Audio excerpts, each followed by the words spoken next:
Welcome to the podcast. My name is Doug O'Brien, and this is the Essential Coaching Skills Podcast. Today, I'm going to be talking about tolerations. When you do coaching with people, find out what they're tolerating, find out what their top 20 tolerations are. Deal with those, and you're making huge progress. We'll talk all about it today on the Essential Coaching Skills Podcast. You are listening to the Essential Coaching Skills Podcast, a show devoted to uncovering the systems and the secrets that set the best apart, where you learn how to take your coaching clients to the next level, while you grow the coaching practice of your dreams. So sit back and relax, or sit up and get excited. Either way, you might want to pay attention. This could be important.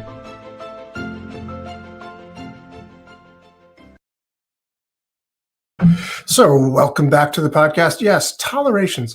I learned this from Thomas Leonard many years ago. Thomas Leonard, as you probably have heard me say before, maybe you know this and share this view, basically invented the field of coaching.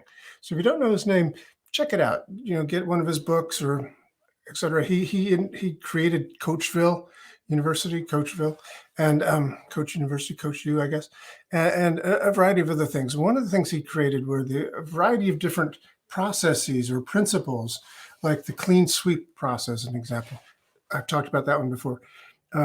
Great sort of systematic way of looking at 100 different areas of your life in 4 major categories. It's a great little quiz or process to give to your clients when you first start off. Gives them different things to look at, because some people can be doing great in business and their career, not doing so well with their relationships, or might be doing great with relationships, but not doing so well with money. So there's different categories that you want to do this assessment in. It's really good. This is in addition to that. Whenever I start a new coaching relationship with someone, I ask them a variety of things. I ask them, what are their goals? What are their 90-day goals, things that they want to accomplish? What are their longer-term goals? I ask them to assess what other people think they should be working on. Like, what does your spouse think you should be working on, or business partners think you should be working on? Find out from them as well. I find out, I have them do this clean sweep process, as I mentioned, but I also ask them to make a list of the top 20 tolerations, the things that they're tolerating in life. And I'm going to be talking to you today, because this is something that you can do too. Very often, we tolerate stuff. We were taught to. When you were a child, you didn't tolerate nothing. When you were an infant, you didn't tolerate anything, right? You got a little hungry, you went, wah! You got a little thirsty, you was like, wah! You got a little wet in your diapers, wah! You let it be known, something's not right here. Something may be very small, but it's not right, and I'm going to let it be known. As time went on, we were taught, and you learned, better shut up about that. Keep quiet. If you want to succeed, you better just play along, be nice, don't make waves, right? We were taught this in no uncertain terms along the way. And it's been useful. But somewhere along the line, when we're tolerating too many things, automatically tolerating things, we start to lose our edge a bit. And I think it's in Thomas Leonard's book. Oh, golly, I should know this before I start talking. He wrote a book about making yourself attractive, how to attract good things to your life. Thomas Leonard's coaching handbook, The Automatic Coach, or something like that. I should know the title. I'm sorry. Pretty sure he's got a whole chapter devoted to it in there. And he talks about how we tolerate too much. And if we want to stop, in a sense, not attracting, we want to attract more things to us, then we need to stop being so tolerant of things that aren't quite right. We need to get what we want and do it. Not to be intolerant of other people or intolerant of things. That's a different story. But what I'm talking about is, for instance, very often people make this list of 20 tolerations, things that they're tolerating. Things that'll show up in the list are things like I just, I have this pile of papers on my desk that it's been there for, 20 years. So it changes, but it's still a pile on the desk. Or they're tolerating that they're just not in the most satisfying relationship, or they're tolerating that their kids don't work as hard as they need to in school, or any number of things that are there. And if you make a list of them, what's a wonderful process to do, and I really highly recommend you, if you've never done this before, do this today. Sit down and say, what are the 20 things that I'm tolerating? There may be more, maybe 50 things that you're tolerating if you really stop to ask yourself that question. So write down 50, but at least 20, because I guarantee you there are at least 20 things that you're tolerating. I mentioned the pile of papers. I'm not going to show you my desk. So I've got a pile of papers. Maybe that's why it came to mind first, because I have a pile of papers on my desk right here. It's mostly neat and I know what's there, but it's still a pile of papers.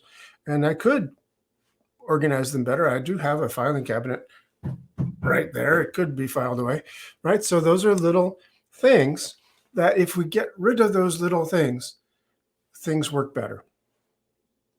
There's a story, I think I might have told you in a previous podcast, about the Rainmaker.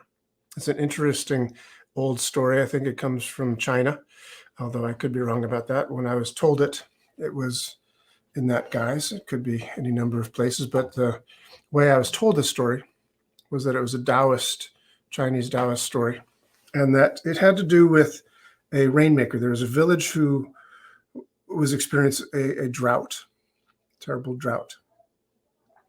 And so they sent away for this legendary rainmaker person to come to their village.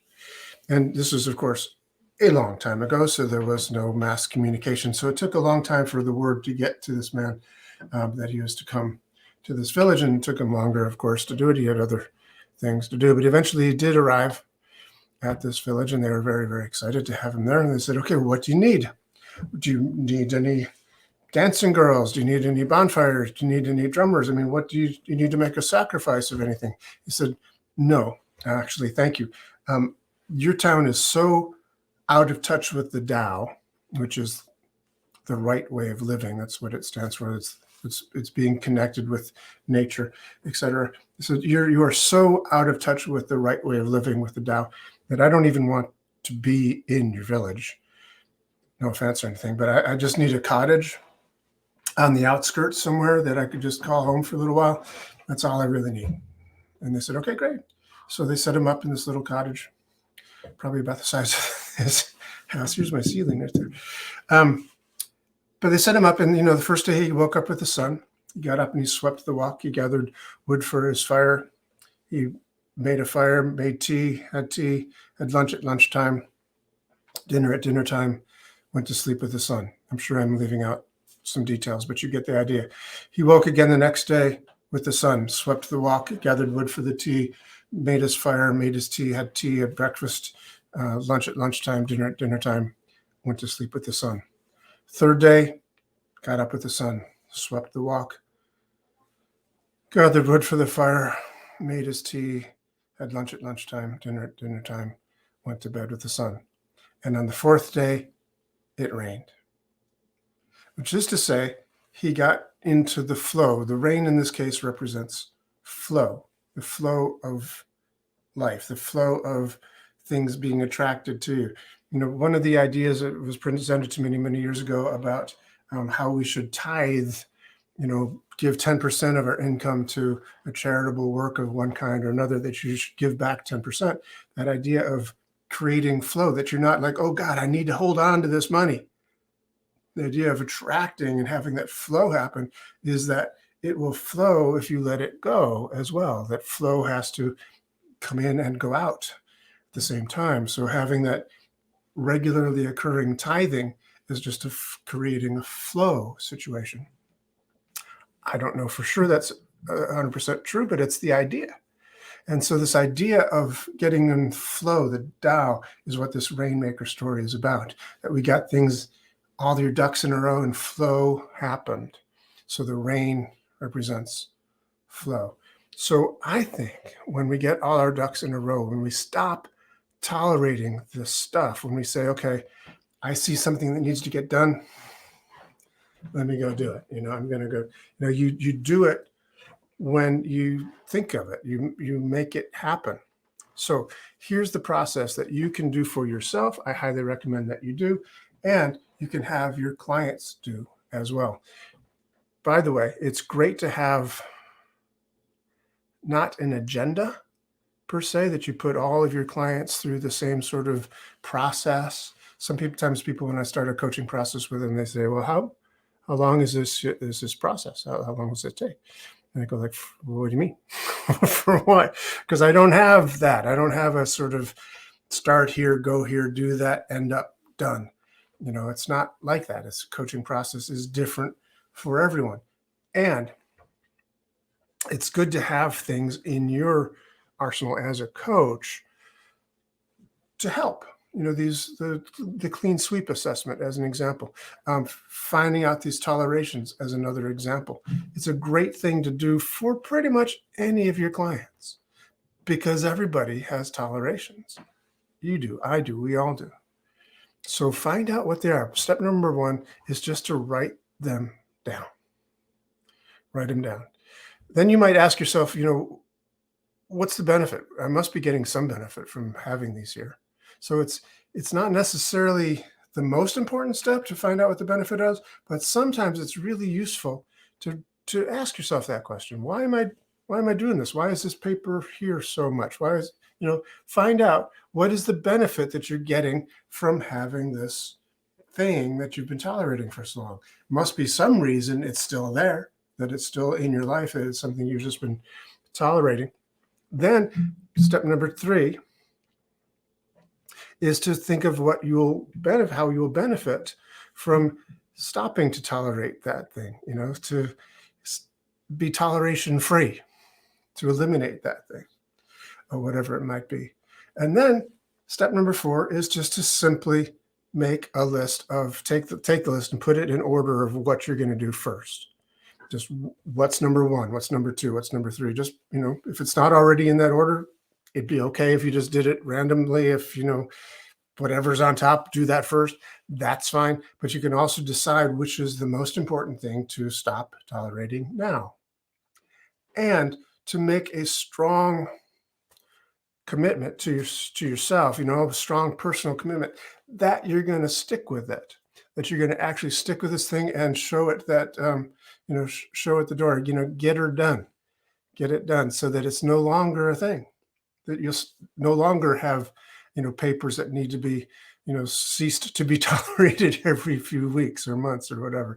That it's just, you have a process, you have a situation, you have a strategy for taking care of that. One of the things you can do, just as an example for papers, and I'm really quite good about this actually, is that when mail comes in, you should have a place for the things that you want to keep, and so you handle the mail once. So instead of saying, okay, this bill goes, I don't know, I'll put it here for now and I'll pay these bills someday. And it's like you handle it once. So this bill comes in and says, okay, I've got it, I'm handling it, pay it, file it. If it's junk mail, put it away. If it's something that you want to attend to later, it's like, well, make sure you know where it is exactly and when it's going to be exactly done. If it's an invitation that you respond to later on, maybe right now is not the best place, but you're going to have a strategy for doing it. Handle mail once. That's a great thing to do. And that is something that, like I said, I'm pretty good at. But for the other tolerations that are on your list, it's really important to say what it is first and when I'm going to do it, and then make a strong commitment to yourself, perhaps to the universe, that you'll make that happen. You'll get it done. Go through your list step by step, toleration by toleration. Now, I did mention to you before that there's a difference between being intolerant and having no tolerations, right? So for me, when I think about I'm an intolerant person, I just would think that that's somebody who just can't abide somebody else's stuff.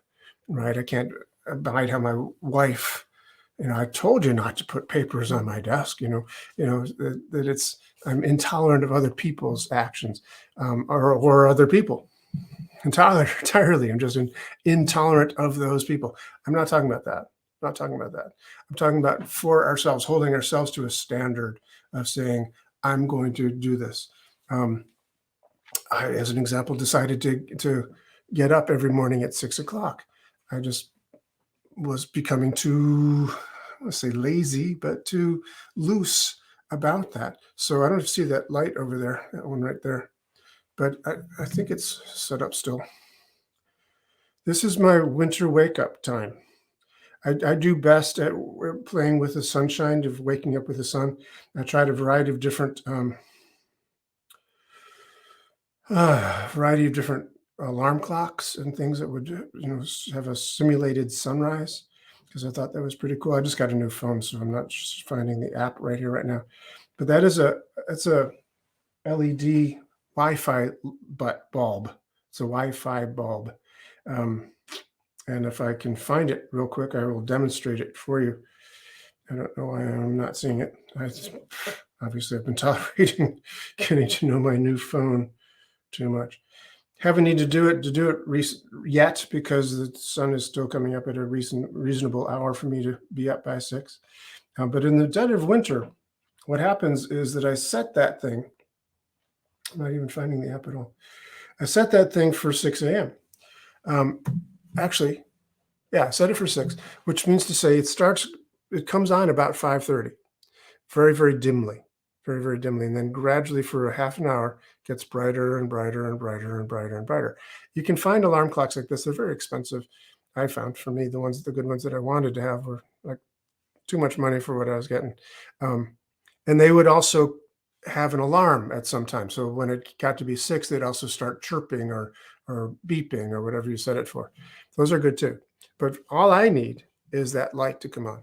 And usually somewhere around 5:45, I'm already awake. So by 6 o'clock, I'm getting out of bed. I would also just like to say this about getting out of bed in the morning. I used to work for Tony Robbins. You probably have heard that name if you don't know him directly. He always was talking about how you should jump out of bed in the morning full of energy, like, yes, life is good. I don't do that. If you want to do that, please feel free to do that. It'd be great. If you do that, it's good for you. That's wonderful. I get out of bed.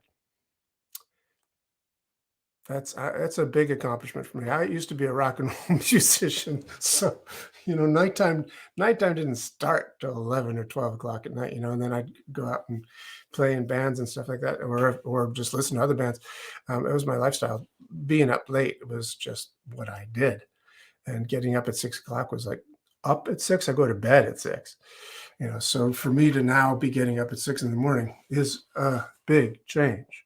So I think I can forgive myself to not jump out of bed and be all excited. I quietly get out of bed and have a cup of tea and read a book and do some yoga or whatever. And then I'll go for a jog somewhere around 6 or 7, somewhere in a period of time.